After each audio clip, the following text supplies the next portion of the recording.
Hey, decided to go ahead and share this information as well. This is was helping somebody understand this, but like really this applies to every human being across the board. We all have experiences in our daily lives, so and most people don't process the experience and everything that comes with it, your feelings, perceptions, how you were impacted, etc., etc., etc. People tend to not really process it as it's happening, or process it like quick enough. So what happens is, usually because people don't know how, right? So what happens is it ends up going to the subconscious mind. It gets stored in your subconscious mind. When this happens, it can affect it can put a taint, per se, just for a lack of a better word, on your behavior, your perceptions, your feelings about both yourself and people and the world, and etc. Okay, among many other effects, because it also has physiological effects on your health. That's not good, because our bodies were not really meant to just hold on to shit. Okay, you're supposed to process things. So, okay, it goes into the subconscious mind. What happens is that, we either ran from it, we distracted ourselves, we numbed it, we ignored it. Some of us even lie to ourselves and tell us it wasn't that bad, or try to create another narrative, whatever. Instead of acknowledging it for what it truly was, accepting that that's what it was, and then processing it properly, right? So that's where you see most people's behavior alter after certain experiences, because they did not properly process it, and now it's affecting how they show up in the world and how they show up for themselves. This also can show up in your dreams, okay? So your dreams are very symbolic. They're not very literal. I'm not a dream interpreter. Let me put that out there. I am a healer and I am a visionary, but I am not a dream interpreter. So I do use the help of a group of people who do that, but also, I have my ways of finding an interpretation for a dream. So far it's been very accurate, very helpful, but anyways, so dreams, I learned, are not very literal at all. So what you think your dream might mean, you might be way off. So it shows up in your dreams through symbols and things like that, of what's going on in your subconscious mind. Your dreams are obviously also processing other things, but a lot of it is whatever's in your subconscious mind, because it's trying to come up for your attention. You'll also feel it in your body. So depending on what the effects are of what you went through, you'll either feel in your waking life, when you see somebody or get around a certain area or smell a certain smell or whatever, anything that reminds your brain of that experience that has been unprocessed, you'll feel body sensations. It could be anxiety, it could be trembling, it could be sweating, it could be heart palpitations, whatever it is. But your body cannot lie. Your mind can lie. Your body cannot. Your body is a truth vessel. It does not, it has no bias, none of that. It literally is the truth. So if somebody who will tell themselves, oh, this maybe, what am I really blah blah blah for? This didn't really affect me.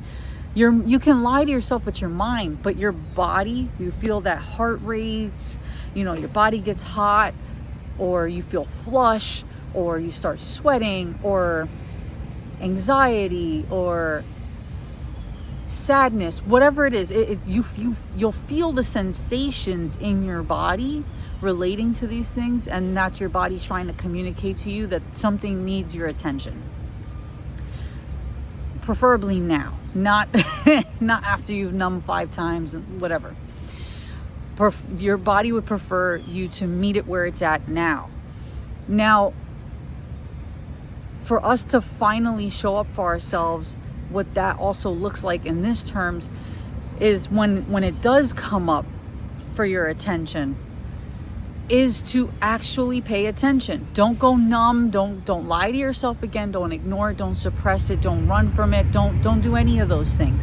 Just sit with it.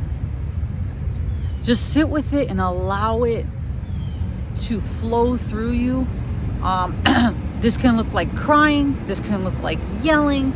Whatever it looks like for you, just feel it.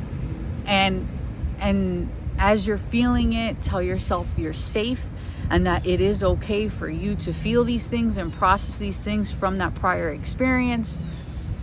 Meet yourself where you are. Don't run. Don't suppress. Don't push it back down. What happens when that happens? Because a lot of people do that. When it comes back up, it's uncomfortable. I think I'm doing something wrong. They don't understand the proper interpretation of what your body's actually trying to say when it comes up.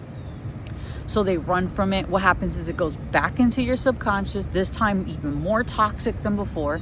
It has a cascade of toxic hormones that have a negative impact on your immune system, your brain health, everything. And the more you do that cycle, the more toxic and bigger it gets. And then that's how people have these huge explosions or go off the rails and whatever. Your body demands for you to process things. We are not built to suppress.